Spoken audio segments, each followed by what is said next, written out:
What's up, guys? Godzilla Man here, and today is the next episode of the Godzilla podcast. Today I'm going to be talking about Godzilla 2000, my favorite Godzilla movie. So, anyway, Godzilla 2000 is my favorite Godzilla movie out of every Godzilla movie. Some of it is nostalgia because when I was introduced to Godzilla, I was introduced from my dad, and it was me and his thing. And he grew up with Godzilla, so he wanted to introduce me to Godzilla. And I already liked dinosaurs, so I was like, hey, this is, pretty cool. He showed me Godzilla versus Gigan, and I busted out laughing because I was like, well, that's a giant chicken. I just thought it was so funny and goofy looking, but I loved it. Anyway, locally there was surprisingly still a Hollywood Video, because I think I have to look it up, but I think Hollywood Video closed. I don't know if it was the early to mid 2000s, but this was kind of like anywhere between the late 2000s to the early 2010s. So I'll have to see. There might be some old articles about when my local one did close, but my dad got a small pile of Godzilla movies because they were trying to sell everything out because they were closing. So it's like a liquidation kind of thing here. And one of those movies was Godzilla 2000, but I gravitated towards 2000. Now I did watch Final Wars against Mechagodzilla and Tokyo SOS because that's the ones he got me. He got me Godzilla 2000 against Mechagodzilla and Tokyo SOS in Final Wars. And later on, I got GMK and Mechagodzilla, but at the time, I didn't know those ones were Millennium movies. I didn't even know, really, that it was called the Millennium series. I just thought, oh, it's the 2000s Godzilla. Kind of like back then, I did watch Godzilla 98, and I called him the New York Godzilla, because he's in New York, but... So I gravitated towards Godzilla, and I've watched Godzilla 2000. I can't even count how many times. More so, I would say, like, in the 2010s more than now, pre-COVID. The past few years, I've watched Godzilla 2000, but only, like, a few times. And I kind of want to start watching it more. Make it, like, a thing that's like, yeah, every couple months I watch Godzilla 2000, So, anyway, I like the movie because... Again, the nostalgia and me being, it being one of, not my first Godzilla movie. I know my first two Godzilla movies was Godzilla vs. Gigan and Godzilla vs. Megalon. And then I believe Godzilla vs. a Sea Monster was next. And maybe Godzilla 2000 was after that, but I don't know. But it was in like my first either 5 or 10 Godzilla movies. But also I like it because I call it, personally, an all-around Godzilla movie. This Godzilla movie has a lot going for it. There are some Godzilla movies that are like Godzilla, say Godzilla 1985 or Return of Godzilla, where it's just Godzilla versus the military, or Godzilla Final Wars, where he's just fighting other monsters, or Godzilla versus Megalon, where he's a good guy. And, there's different Godzillas and different tones and different eras, but this Godzilla movie has a couple different aspects. I'm going to be talking about those. I have 3 main aspects, and I apologize if you hear me sniffle a little bit here and there because I'm getting over, I don't know if it's a head cold or something, or sinus infection, but anyway. Aspect 1 is Godzilla versus the military, and while, that ties into Godzilla kind of being a threat, Godzilla isn't necessarily shown in the same tone as like the original or -1 is, but Godzilla still is like a threat. Aspect 2 is Godzilla versus a villain. He fights another monster. In Aspect 3, I don't know if some would consider this a full-on aspect, but I'd say a little bit of goofiness, because some of the CGI was kind of funny. Again, it's not as goofy as the Showa era, I'm not saying that, but there are some cheesy moments to today's standards, in my opinion. So yeah, I'm going to talk about those. So Aspect 1, Godzilla versus the military. Well, the military's fighting Godzilla in this, and... there's some missiles that are supposed to be able to... So, these missiles are supposed to cut through, like, any material that exists. So, other, military weapons really weren't doing anything to Godzilla, but those missiles, man, they hurt him. I mean, they weren't killing him, I don't think, but they were penetrating his skin, and yeah, so it was pretty interesting. So it was really interesting to see the military try to find a new way to stop Godzilla, and I like that about Godzilla movies when they try to get, creative. You have the oxygen destroyer in the original Godzilla. You have, I'm probably not naming every thing, but I'm just giving like a few examples. Like in -1, they had a different way of killing Godzilla, trying to kill Godzilla.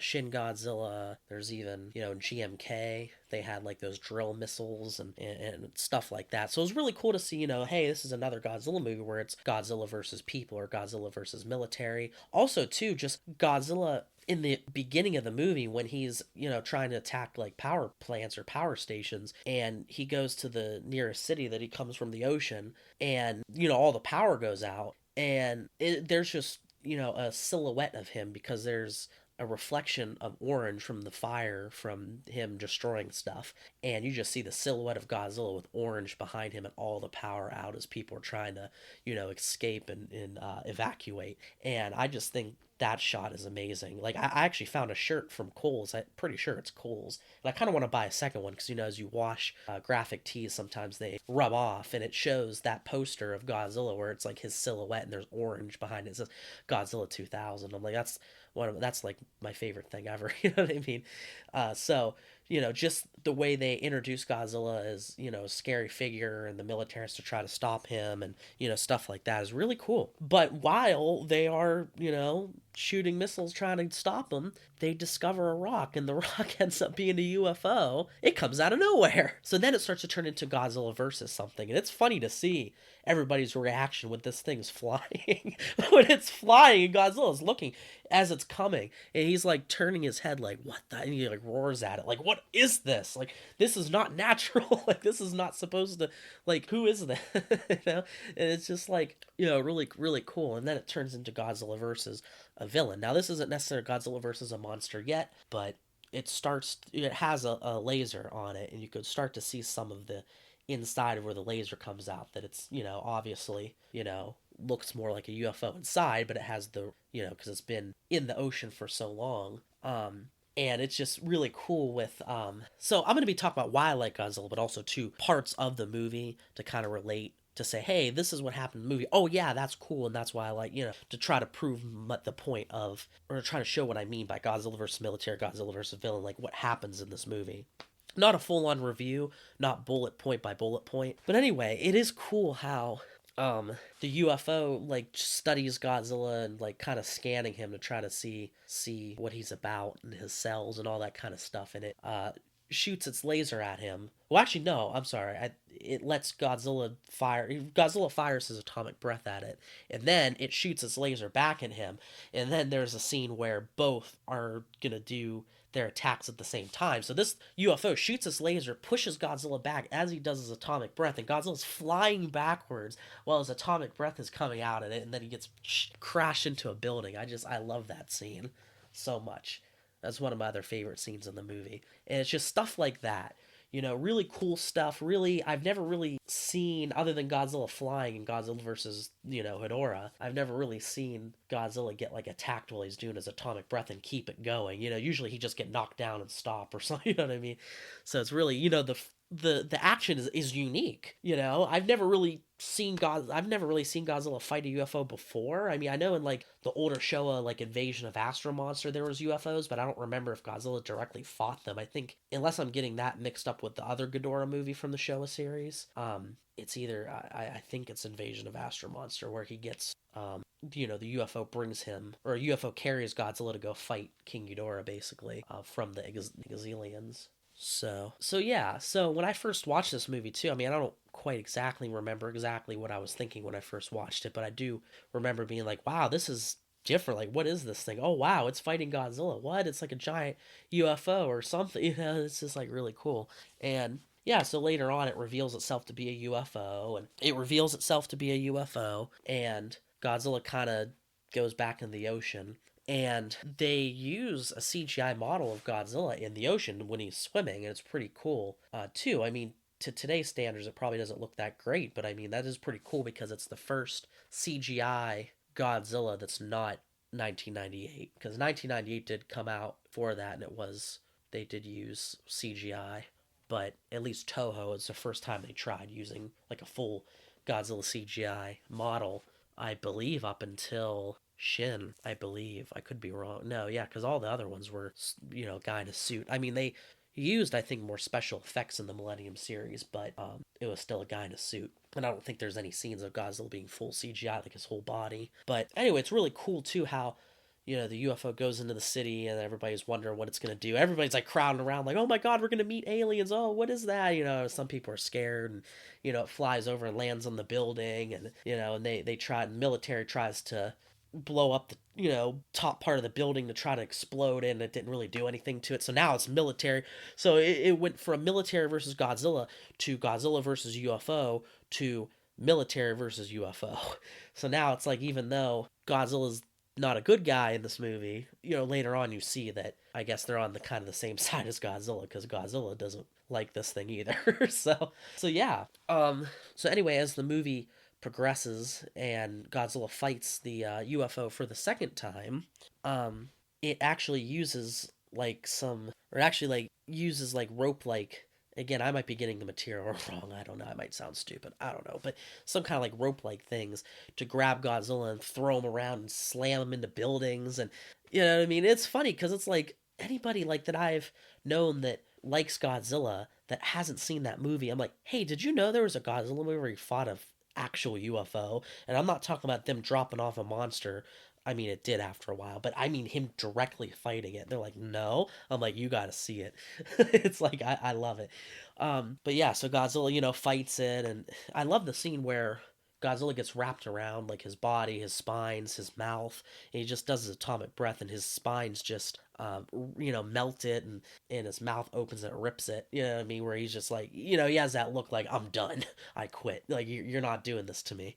But anyway, and the UFO had really, cool powers and abilities. It had that one like shockwave like ability that was like trying to like crush or destroy Godzilla, in the building next to him just gets disintegrated, and it pushes Godzilla down, and and all he has to deal with all the pressure from it and stuff. So it's like it has a very robust defense system, and everybody's watching like, wow, we thought with our new military missiles that we were so futuristic to be able to stop Godzilla, and look at this thing just making us look like we're from the Stone Age pretty much, because they're aliens, you know what I mean? So then once the UFO gets some information and about Godzilla's DNA, Godzilla's who Godzilla is and stuff, with the computers and all that kind of stuff, tries to make a copy of Godzilla, and it doesn't turn out perfectly, and he looks like a big gray alien with a big head and stuff. And then it starts with the actual Godzilla versus a monster fight, and it's normal, them hitting each other and trying to fight each other or whatever. But I like the reveal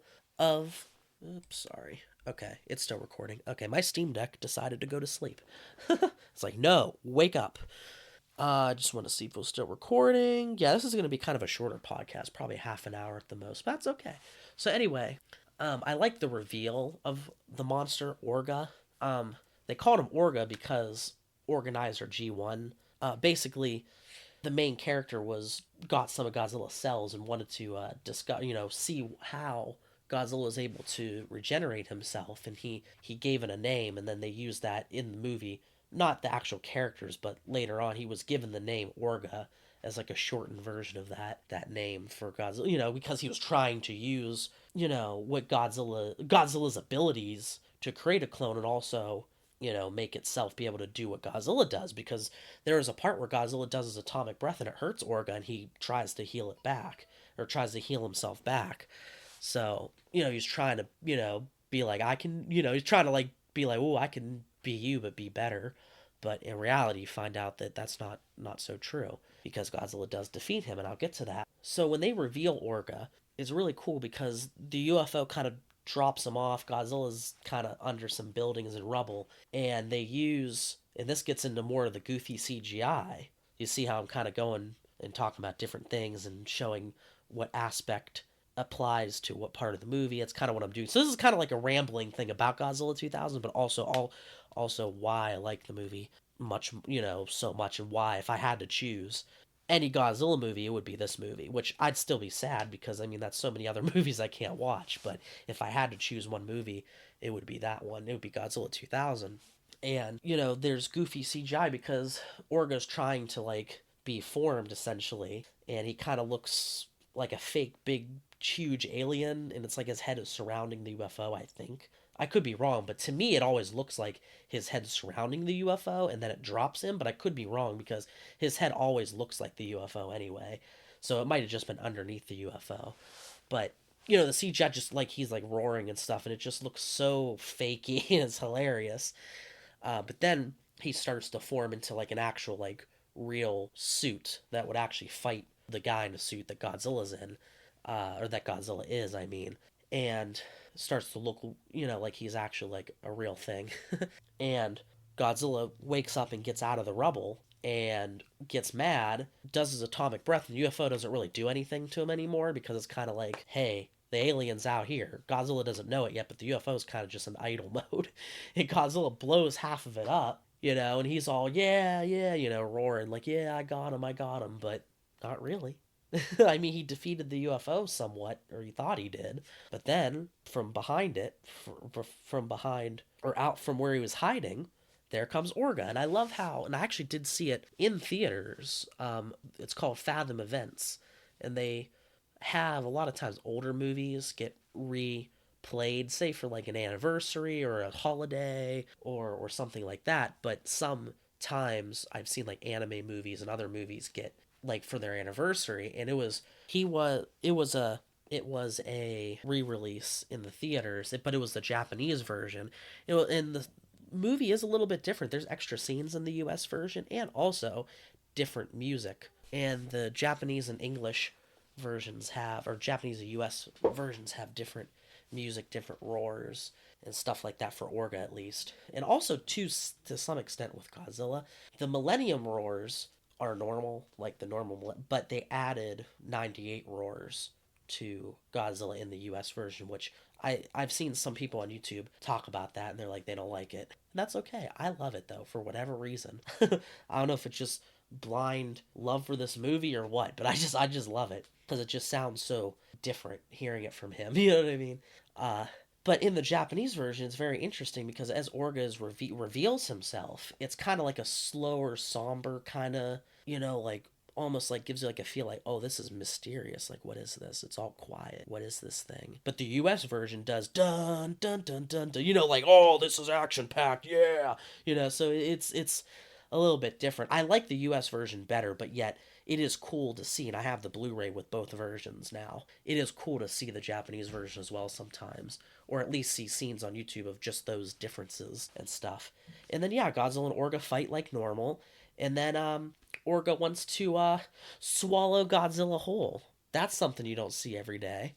That's another unique thing about this movie is where Godzilla's trying to get like swallowed and absorbed by this thing, but Godzilla takes him up on it, goes inside and does his atomic breath and blows him sky high, taking his head off, which he did do in 2014 too with Muto, but I find this even cooler than Muto. That's just me. But yeah, it's beyond the kiss of death. It's like you're done from anything. I mean, both are done, but you know what I mean. So yeah, and then the movie ends. But it seems like the main characters see Godzilla as kind of a more so of a force of nature in a sense, kind of like Godzilla isn't really the biggest, like he doesn't have that much sympathy for humans, but yet he's going to try to, go to those power stations and get energy, and he's just doing what he does. And we can't really do much about that. It's just kind of, he's part of the earth. He's part of, nature in a sense. He's not really viewed the same way, like I said, as -1 or more, metaphorical kind of to the atomic bomb and to nuclear energy and war and all that kind of stuff. And I'm not saying that 2000 isn't connected to it at all, because in Godzilla 2000's continuity, 1954 did happen. So, I mean, there might be some hints to 54 that I missed or forgot about, but I just remember the characters and just the tone seeming like Godzilla is a threat, but he's more so a force of nature. Like he defeated Orga. He's trying to defeat any threat to the earth or to him because he's like a, alpha male or whatever. But at the same time, he wouldn't care if he destroyed some buildings, like whatever. Also, too, I saw some Y2K aspects that I've noticed. I could be wrong, maybe not, but when the UFO was gathering information on Godzilla, one of the main characters is a photographer. So Yuki, the photographer, reporter, more so than photographer, basically is on a mission of get me pictures of Spider-Man. And her computer is like pulling up things about Godzilla, and she can't really stop it and control it. And then it's revealed that the UFO is like accessing computers, and there's nothing anybody could do about it. And it's like, not exactly, I mean, because it's not like all the computers shut down and planes were falling, like a Y2K exactly, but it kind of reminded me of Y2K. So all these aliens in 1999 come out of nowhere and start hacking our computers to be able to try to make their own Godzilla clone, so it kind of to me felt a little Y2K-ish as well. So also too, the characters I really like. I really like the characters. I'm not going to sit here and say that Godzilla 2000 has the most interesting characters out of all of them. I would say honestly the most deep, the best written Godzilla characters I'd have to say are -1. I just have to say that, to be honest. But we have Yuji Shinoda, if I'm saying his name right, president of Godzilla Prediction Network. And they're like, and his daughter Io, but they're like Godzilla storm chasers. And then Yuki comes on board to kind of, hey, can you help me get close to Godzilla so I can get pictures? And that leads me also to, I forgot, a scene where they go through a tunnel. They're driving through a tunnel, and it seems like the bridge is out, so they have to stop. And there's Godzilla, because they're high up, right? And Godzilla kind of has his head kind of coming down to the car, kind of like a dog sniffing and looking like, who is this? What is this? What is this thing? And then Yuki decides to take takes pictures, right? And the flash goes off, and it hurts Godzilla's eyes or makes him mad or whatever. And he roars, and it shatters the windshield, and they have to go backwards. And as they're going backwards, and Yuji's trying to like turn the car, Godzilla's foot is stepping into the tunnel, like trying to like almost like gonna crush them. And then as they get out on the other side, you see Godzilla just come over top, like lumbering over top of it, and you can just see from the perspective of the people how big he is and stuff. And that's what I want to say too, is just how they're showing how scary and powerful Godzilla is. The characters, the Godzilla Prediction Network, I love it. I just think that's one of my favorite things in the Godzilla franchise, is just storm chasers for Godzilla. I'm like, that's to me is so cool. Like, they have their vehicle with all their equipment to try to like track and find and watch and study Godzilla. And it's interesting how Yuji, wants to study Godzilla, and he does with how Godzilla regenerates himself, and he's like, this could be like a medical miracle, if people can use it and stuff like that. Okay, so I'm looking on Wikizilla. I know the Katagiri from the movie too, but I forgot his like position name. So it's for the Crisis Control Intelligence Agency as a deputy cabinet, and he knows Yuji from his past, and it's interesting how he wants to kill Godzilla, but Yuji wants to study Godzilla, and there's that conflict that they have as well. So, interesting, again, not the most well-written characters in the universe, but enough that I like the characters, and I have fun watching what they do throughout the movie, alongside all the Godzilla stuff, even though the Godzilla stuff is my favorite part. It has that aspect as well. It has decent characters that I find, again, this is all subjective, that I find interesting. Has the monster action. It has uniqueness with the UFO that Godzilla fights, which Godzilla's never done that before. It has goofy CGI that I can laugh at. And it has Godzilla versus military, and the military trying to find a new way to stop Godzilla. And just the cool, the cool scenes and stuff with Godzilla with the silhouette when all the power goes out and all that stuff. So, yeah, that's all I have to really say. I mean, I talked about the whole movie. I said why I like it.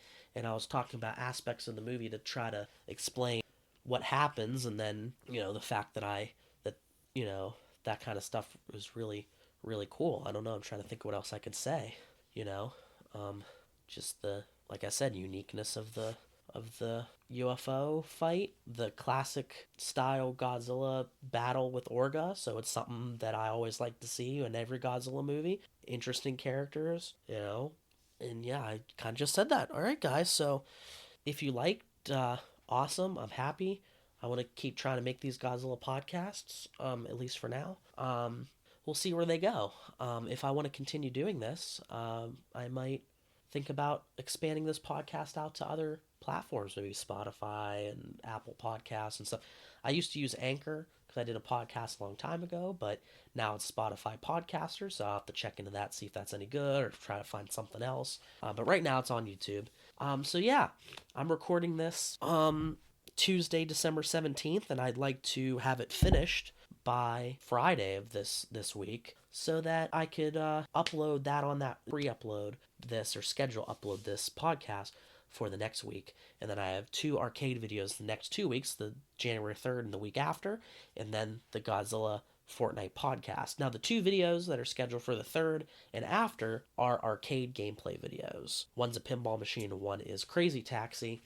I've had those made, but I didn't post them because I was doing Godzilla only videos till the end of the year. Now, I'm like, I might as well post them. I know some people will say, well, you're, giving your viewers whiplash. You had arcade, then you have Godzilla, now back to arcade, but I'm going to try it. If nobody wants to watch, that's okay. I just figure I might as well put it out there. And I did a poll, and it seems like a few people want to see non-Godzilla things still on the channel. So if that's you, thank you for watching, and I'm glad you enjoy that because, it's fun. I don't know.